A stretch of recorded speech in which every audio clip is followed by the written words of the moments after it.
আল্লাহ তুমি সব কিচ্ছু জানো, হে আমার প্রভু তুমি আমাকে মাফ করে দাও। আমার আল্লাহ বলে, তারপরও যদি তোমাদেরকে আমি মাফ না করি, তারপরও বান্দা তোমরা আমার রহমতের দরজা থেকে ফিরে যাইও না।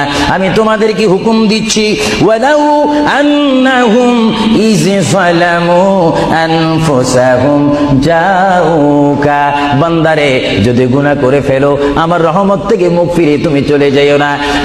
বান্দা, আকাশ পরিমাণ যদি গুনাহ করো, পাতাল পরিমাণ যদি গুনাহ করো, সাগরের পানি পরিমাণ যদি গুনাহ করো, পাহাড় তুলনায় যদি তুমি গুনাহ করো, আমার দরবার থেকে তুমি নিরাশ হইও না। বান্দা, আমি তোমাকে একটি রাস্তা বাতাই দিচ্ছি, একটি পথ তোমাকে আমি দেখাই দিচ্ছি। সেই পথটি কোন পথ তোমরা জানো? ওয়ালাউ আন্নাহুম ইয যালামু আনফুসাহুম জাউকা, বান্দারে যখন তোমরা বরবাদ হয়ে যাবে তখন তোমাদেরকে একটা পথ আমি তোমাদেরকে দেখাই দিলাম, সেই পথটির নাম হচ্ছে আমার রাসূলের মদিনা। জোরে বলেন সুবহানাল্লাহ।